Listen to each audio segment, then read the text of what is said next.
Number 30, Predator Killer of Killers. Not only does this animated anthology treat us to a catalog of interesting stories, but it also pretty much revives the Predator franchise from the ground up. Killer of Killers shows us 3 distinct tales of people trying to kill a predator. The real kicker is that each story takes place in a different historical era, which means the possibilities for what can happen are endless. We see predators go up against Vikings, samurai, fighter pilots, and never once does it lose our attention.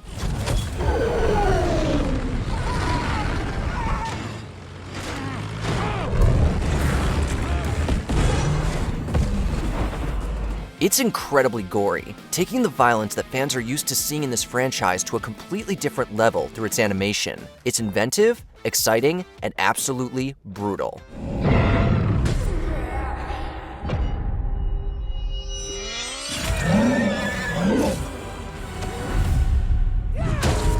Number 29, 9.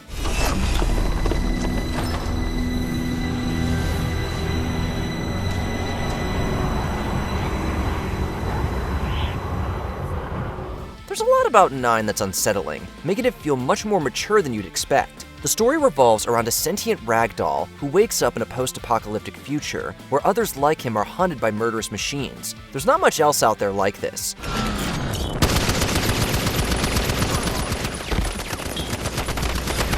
The visuals are stunning, the atmosphere is moody, and the tone is bleak. 9 deals with intense subject matter and forces you to look at who's left standing after the end of the world. It's a haunting film. Sure, you can see it with your family, but you might want to sleep with a nightlight on after.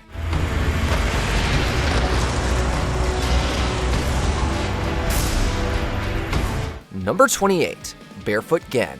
やれやれ。うわっ、どうしたんじゃ。しっかりするんじゃ。死んどる。 It's no secret that World War II deeply affected Japan, but seeing the crisis play out from the perspective of a young child makes the situation all the more terrifying. Barefoot Gen follows Gen Nakaoka, a young boy directly impacted by the atomic bombing of Hiroshima.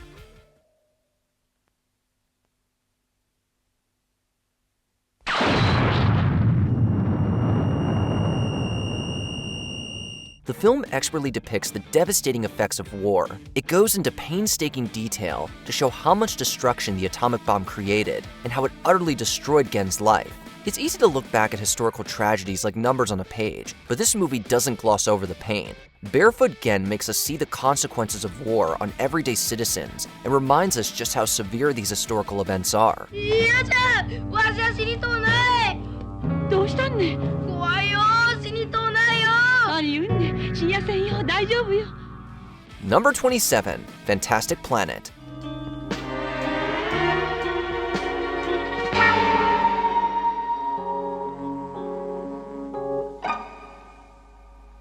The world of Egom might seem like a wonderful place, but it's got some real problems hidden underneath the surface. The planet is dominated by a species of giant blue aliens called the Drags, who keep humans, whom they call Ohms, as house pets. However, tensions escalate between the two when one of these humans starts to get smart.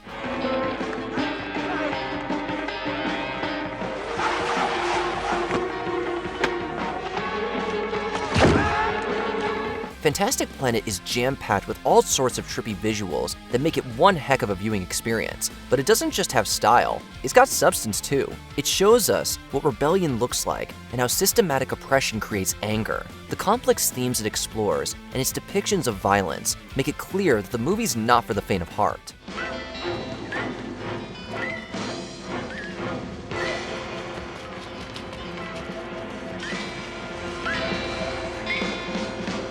Number 26, Beavis and Butthead Do America.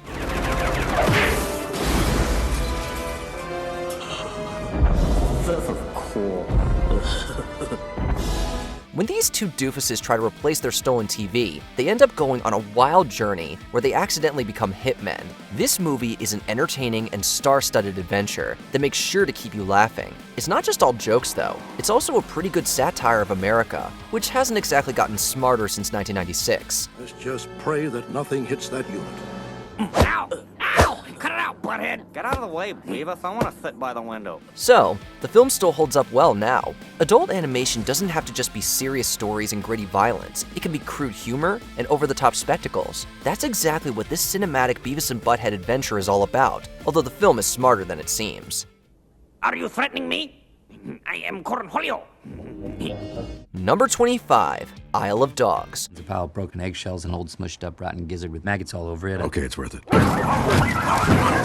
Wes Anderson's distinguished cinematic flair has changed the landscape of movies, and not just live-action ones. His animated films, like Isle of Dogs, share his typical tone and usual quirks. The movie's about a young boy who tries to find his dog after an entire group of them is sent to live in a place called Trash Island, following the spread of a dangerous canine flu. Mayor Kobayashi of Uni Prefecture issues emergency orders, calling for a hasty quarantine.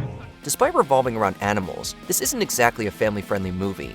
It has loads of distinctly unsettling visuals and deals with some heavy stuff, such as prejudice and politics. The dogs are marginalized and isolated. Seeing that play out on the screen isn't easy. While the dogs may be cute, the situations they go through are ugly.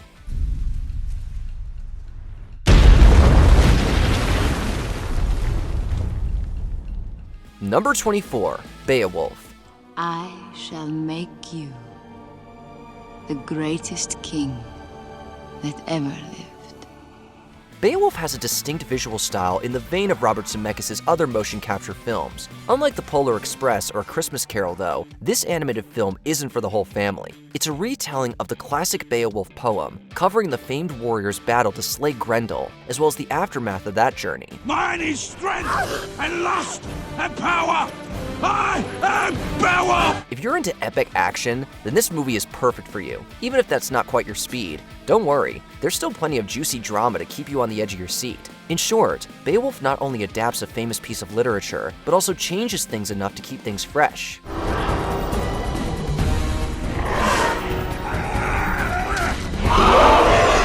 Number 23, It's Such a Beautiful Day. Bill's mother put a heavy coat over him whenever he left the house, for fear that he might fall victim to something called walking pneumonia. Stick figures are works of art. Don't let anybody tell you otherwise. Speaking of stick figures, they're the focus of this Don Hertzfeldt movie. It's Such a Beautiful Day revolves around Bill, who navigates life amidst memory problems and other health issues. This is a very experimental project that plays around with its narrative and messes around with the tone. One moment could be funny, while the next is a complete gut punch. His stepfather stormed to the door, where he turned his face up towards a hole in the ceiling and yelled, "I just can't handle this goddamned woman," and left. The film has garnered incredible critical acclaim. It's so popular that it's widely considered one of the greatest movies in animation. That's pretty high praise, but it's well deserved. This isn't just a quirky cartoon. It's a meditation on life and death, and a film that'll absolutely move you to tears. You will only get older.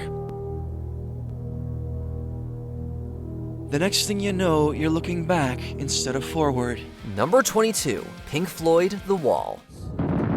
Did you ever wonder why we had to run for shelter when the promise of a brave new world unfurled beneath the clear blue sky? The Wall is a wild adaptation of Pink Floyd's album of the same name. It largely tells the story of a rock star named Pink and his turbulent past. Though this technically has a mixture of both animation and live action, the animated parts elevate the movie. The surreal musical drama is loaded with symbolism, namely with the wall itself. Where waves of hunger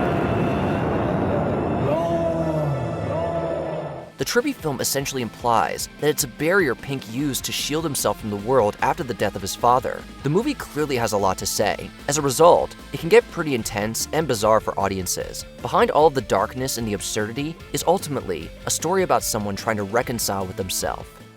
Crazy over the rainbow, I'm crazy. Number 21, Persepolis. When you run, your rear end jiggles. It's what you call immodest. Well, then stop staring at my butt! How do you maintain who you are when the culture around you is dangerously shifting into something else entirely? That's a problem that Marjan Marji Satrapi had to figure out how to solve. Based on the acclaimed autobiographical comic book, Persepolis chronicles the life of a young girl growing up in the 1970s during the Iranian Revolution. It's a turbulent time where dynasties are toppled, political systems are changed, and families are radically affected. To behave shamelessly is to trample on the blood of all those who sacrificed their lives for our freedom. That is why I ask all the women present here today to refrain from wearing wide-legged pants and makeup. Marji's story is a deeply personal one. The movie does an exceptional job of portraying it. The cultural landscape changes, and as it does, so does she. Coming-of-age stories are hardly anything new. However, seeing Marji grow up in Iran during this challenging time is a truly eye-opening experience. I just don't understand why, as a woman, you don't think I'd be affected by the sight of men in skin-tight pants, yet you're worried they'll get turned on by a few less inches of veil? Number 20, The Animatrix. Is it important? Very. I hope it gets where it's supposed to go. Me too. These days you never know. No, you never do. Being PG-13, one might assume this anthology is more restrained than the live-action Matrix films. Yet, The Animatrix contains some of the most graphic imagery in the franchise, especially the second Renaissance Part 1, where heads are as smashable as pumpkins. As gritty as intense as the imagery is, The Animatrix is nothing short of visually stimulating, covering a range of genres and styles. And man said, "Let there be light." And he was blessed by light, heat, magnetism, gravity, and all the energies of the universe. The film isn't style over substance, however, where some segments are heavy on world building, others tell smaller scale, more personal stories. Either way, you can expect them to emphasize the ideas and philosophies this series is known for. We don't think it's a hot take to say it's the second best Matrix movie after the original. How do they know that the real world isn't just another simulation? How do you? Well, I know I'm not dreaming now because I know what it's like being in a dream. Number 19, The Plague Dogs. Director Martin Rosen is best known for Watership Down, which predated the PG-13 rating and has thus scarred children for generations. Rosen's next adaptation of a Richard Adams novel, The Plague Dogs, would retroactively be rated PG-13, but even that feels lenient. Why do they do it, Snitter? I'm not a bad dog. I don't think they do it because they think you're bad, Ralph. This harrowing story follows two dogs who escape from a torture chamber posing as a research lab. While Snitter and Rolf were subjected to unspeakable cruelty, nature isn't much more forgiving. To survive, the animals must become, well, animals. Considering how the white coats treated them, we may be the real animals. Even with several scenes cut from the US release, Plague Dogs is uncompromisingly bloody and brutal, but also thought-provoking in its portrayal of how the animal world views the human world. It's our island. Don't you see it? That's where we have to go. We can be free. Number 18, Aqua Teen Hunger Force: movie film for theaters. This big screen version of the hit Adult Swim show sets a tone with its title alone. Even then, few could have anticipated the opening when the Let's All Go to the Lobby snacks are bombarded by a heavy metal band, who proclaim that even if you walk out, your money's theirs now.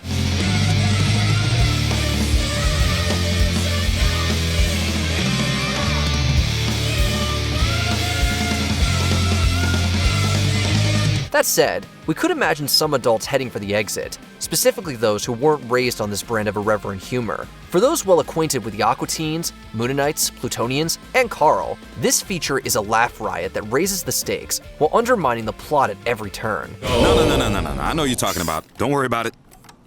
Hey, look! A caterpillar! Oh, wait. Where's this caterpillar? Just, keep looking. As for kids, let's just say they might not be ready for this material, or the substances some adults will bring into the theater. Number 17, When the Wind Blows. Jimmy T. Murakami's film adaptation of Raymond Briggs' graphic novel might not seem strictly adult-oriented at first glance. The film invites the viewer in with a cozy style that blends hand-drawn and stop-motion techniques, almost calling a pop-up book to mind. If a job's worth doing, it's worth doing well, James.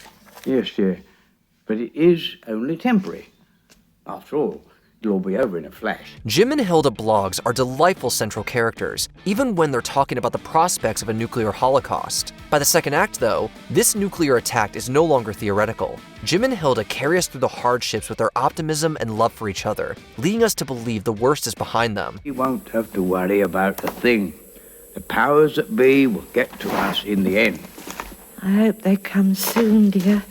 I'm not feeling very well. Alas, this is only the beginning. When the Wind Blows is a descent from denial to acceptance as we powerlessly watch a married couple succumb to fallout.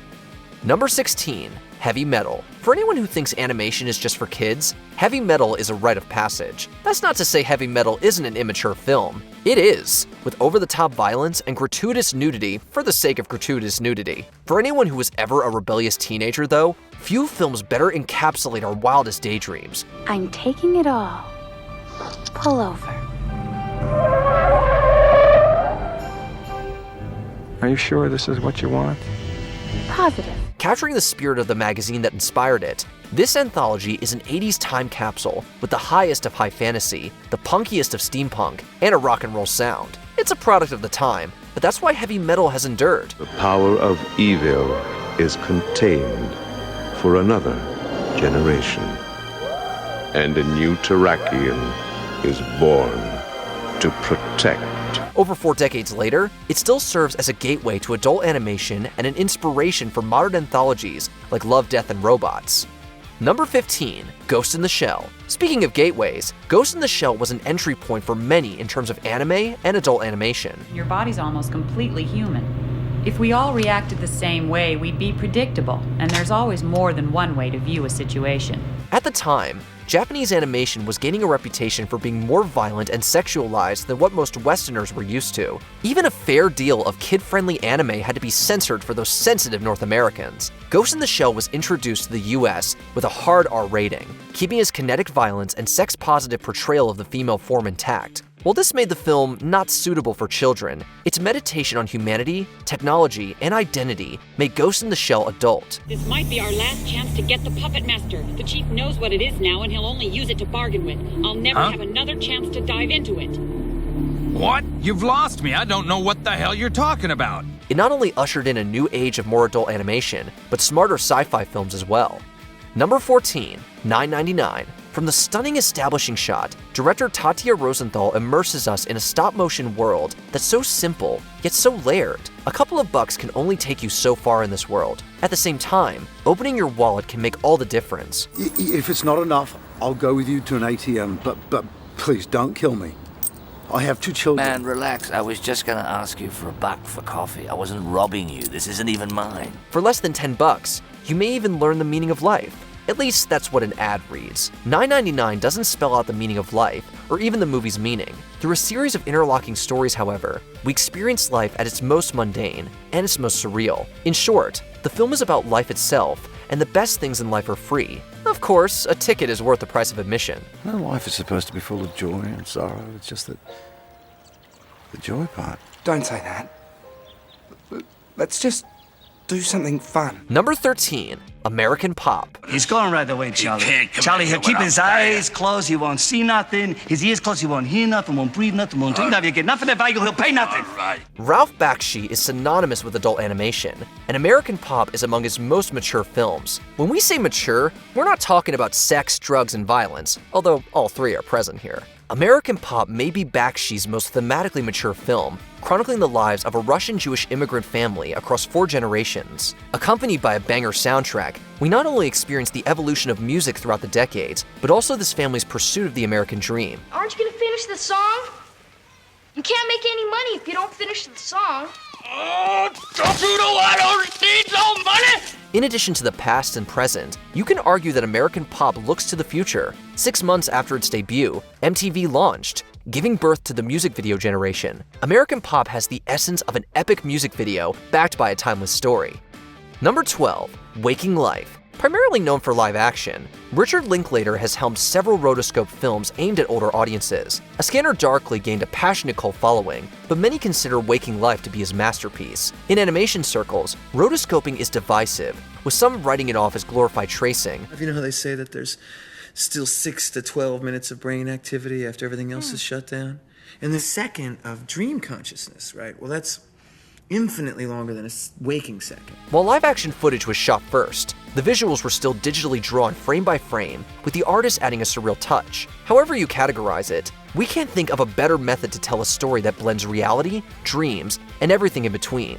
The film transports you to another plane of consciousness, where even if you don't understand every image or conversation, the experience is as engrossing as a dream you don't want to wake up from. All of life is like, no thank you, no thank you, no thank you. And then ultimately it's, yes, I give in, yes, I accept, yes, I embrace. Number 11, Mary and Max. Director Adam Elliott's work is perhaps best summed up as whimsically bleak. This unusual marriage of tones is on full display in Elliott's Mary and Max. The film's limited color palette reflects the themes of depression, isolation, and other facets of mental health. There's something I have to tell you, which will explain why I have not written. Each time I received one of your letters, I had a severe anxiety attack. While few would describe it as a feel-good movie, there's an abundance of charm to be unearthed. From the offbeat character designs to Elliott's quirky screenplay, we'd say that it's bittersweet, but the film is never 100% bitter or sweet. It is ultimately life-affirming, though, demonstrating the importance of friendship, no matter how unlikely. Although the relationship between the titular pen pals can seem inappropriate, one being much older than the other, it stems from a place of sincerity. But her excitement suddenly dribbled away, like a chocolate in the sun. Number 10, Waltz with Bashir. Ari Folman's film is unlike any war documentary we've ever seen before. We aren't merely saying that because it's animated, although this does help to distinguish it. What stands out about Waltz with Bashir is its subject matter. יש לי רק תמונה אחת משם, ואיכשהו אתה נמצא בתמונה הזאת. איזה תמונה?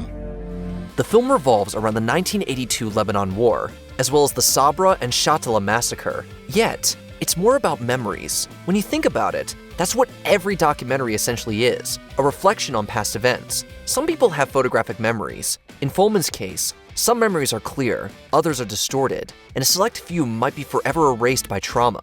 בחיים ואני לא זוכר אותו בכלל. זה מצבים דיסוציאטיביים, שבן אדם נמצא באיזושהי סיטואציה, אבל הוא מרגיש שהוא מחוץ לסיטואציה. למשל... While the animators hauntingly recreate Folman's living nightmares, this is one of the most psychological war documentaries, presenting PTSD through a whole new lens.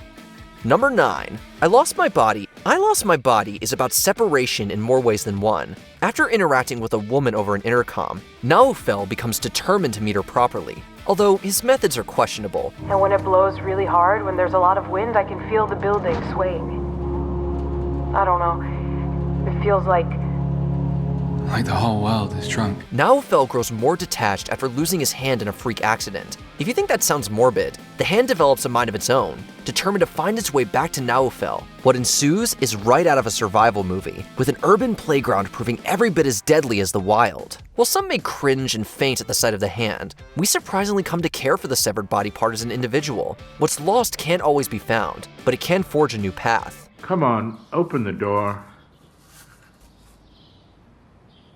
Okay. If you need anything. Number 8, I Married a Strange Person. A strange film by a strange person, and we mean that as the highest of compliments to director Bill Plimpton. Some very strange things have been happening. You know, men, they have certain needs. No, I mean really bizarre things. This indie animated film was only produced for $250,000, but it overflows with Plimpton's signature twisted humor and style. We use the word twisted for a variety of reasons, namely because Plimpton has a knack for animating transformations. His skills are perfectly suited for a story about a man who can change people and objects with the power of his mind, although he can't always control what pops into his head. This puts a strain on his marriage, with reality itself also potentially in jeopardy. How'd you get to be so hot? Did you pop out on the spot? Hello. For those unfamiliar with Plimpton's work, I Married a Strange Person is a gateway down his demented rabbit hole. Number 7, Perfect Blue. With films like Millennium Actress and Paprika, the late Satoshi Kon left the audience constantly wondering what's real and what's a dream. This theme traces back to his feature-length debut, Perfect Blue, one of the most disturbing animated films we've ever watched. Mimarin! Here, take this! Thank you. I'm always watching Mima's room! As shocking as the imagery is, that's only part of what makes this thriller so unsettling. Centered on a young celebrity being stalked, The terror stems just as much from what we don't see. As the protagonist begins to question her sanity, we're left with a query sure to make anyone's skin crawl. Would you rather be the target of a malevolent outsider or a victim of an inescapable enemy within? It's a question most are afraid to even ask. No, I'm the real thing. Number 6, Sausage Party. You and me, finally gonna be official. I'm so happy the gods put our packages together. It's because we belong together. It's like we were made for each other. We'd like to think that at least one absent-minded parent put on Sausage Party for their kid, assuming it was a Pixar movie, and left the room. Then later, over a hot dog dinner, the kid said, "Mommy and/or Daddy, I'm not sure I'm comfortable putting my Frank inside a bun anymore." If you think that sounds explicit, then you aren't prepared for this film's unfiltered glory. Seth Rogen and company set out to make a CG animated film that appeared family-oriented on the surface, but in reality was strictly for the adult crowd. What, do you want? Let's just say what I want involves much more than just the tips. As unapologetically lowbrow as Sausage Party is, it's also a clever satire, not just of other CG animated films, but religion as well. We guess you could call this the anti-Veggie Tales. Number 5, Anomalisa. For a film with full frontal puppets, Anomalisa is much deeper than you may expect. Sex, nudity, and profanity might have earned it an R rating, but that's not purely why. Anomalisa isn't aimed at kids. Charlie Kaufman and Duke Johnson's film depicts a midlife crisis in a way that only stop motion can convey. Listen, do you feel that you changed? I mean, do you feel that you changed? What are you talking about? I don't know. Like in any way, did you change? Protagonist Michael Stone works as a motivational speaker, despite being overcome with loneliness and self-loathing. As everyone else in Michael's orbit blends in with one another, the ordinary Lisa stands out. Lisa seems like an anomaly, although at the end of the day, this chance encounter is an anomaly that can't be sustained. Everything's fine. I'm just... I know. I'm not great to look at in bright sunlight. No, you're very pretty. This portrait of middle-aged life is grim, but being a Charlie Kaufman production, it's awe-inspiring even at its most depressing. Number 4, Grave of the Fireflies. Studio Ghibli makes movies for everyone, but some lean more adult than others. Any older Ghibli fan will tell you Grave of the Fireflies makes Princess Mononoke look like My Neighbor Totoro. Ironically, Totoro and Fireflies were released in Japan as a double feature. Although both center on young siblings, one awakens your inner child, while the other forces the viewer to grow up. Papa and the little ones, the kids. Stop it! Don't you realize that there's a war going on? Sadly, Seita and Setsuko can't grow up. We're not giving too much away, as the film is upfront about where the story will end. That doesn't make the experience any less devastating. While there is a light at the end of the tunnel, you can only rewatch Isao Takahata's films so many times, yet it sticks with you forever. The whole fleet's been sent to the bottom of the sea, not one left afloat. What? Was my dad's ship sunk too? Please tell me! Is that why he hasn't written? Number 3, Fritz the Cat. To give you an idea of where animation was in the 70s, the decade kicked off with Disney's The Aristocats. 2 years later, Ralph Bakshi gave us a very different film about another cat. And me, a writer, and a poet who should be having adventures and experience in all the diversities and paradoxes and ironies of life, and passing over all the roads of the world. Fritz the Cat, based on cartoonist R. Crumb's creation. While the definition of adult animation has evolved over time, Fritz was a turning point, being the first American animated feature to be rated X. So even with a parent, no kid was getting in the theater. Although the film was remembered for an infamous bathtub scene, Fritz was perhaps even more influential with its topical commentary and how its dialogue captured youth culture at the time. Yeah. The love you give is equal to the love you get. It set a tone for everything that followed, including Bakshi's next feature, Heavy Traffic. Number 2, South Park, Bigger, Longer, and Uncut. Parents have been against South Park since its earliest episodes, which honestly feel tame compared to later ones. Art imitated life with this feature, which sees parents literally go to war over profanity while turning a blind eye to the bloodshed they're exposing their children to. You can do it, it's all up to you, Uncut. With a little plan, you can change your life today. Even more than 20 years after its release, Bigger, Longer, and Uncut still holds multiple milestones, including the Guinness World Record for most swearing in an animated movie. Like the show that inspired it, there's much more to the film than foul language. Trey Parker and Matt Stone take on censorship with their signature wit, infectious songs, and an attitude that doesn't care who gets offended. It's not suitable for children, but maybe they should sneak into the theater anyway. What a happy end! Americans and Canadians are friends again. So let's all join hands and knock oppression down! Number 1. Akira. Akira wasn't the first adult animated feature. In North America, though, animation's perception can essentially be divided into 2 eras, before and after Akira. For many, Kazuhiro Otomo's magnum opus was an eye-opener, revealing just how gritty yet profound the medium can be. そのアキラってのはどこにいるんだ? 京子が言ったんだ。お前がアキラ君を起こすって。そうしたらもう誰にも止められないんだ。 The imagery ranges from gorgeous to grotesque, and you'd be surprised by how often the two cross over. For years, when someone said adult animation, Akira was the film that immediately came to mind. The market is more saturated now, but no film has managed to top its cultural impact. Akira showed Westerners a whole realm of animation waiting to be discovered and expanded upon. Just as Tetsuo transcends humanity, Akira took animation to the next step in evolution. 哲夫君は What's the most adult animated film you've watched as a youngster? Tell us in the comments. In recognition for your great service, I'm appointing you honorary agents in the Bureau of Alcohol, Tobacco, and Firearms. Are there any other classics in adult animation that we missed? Let us know in the comments.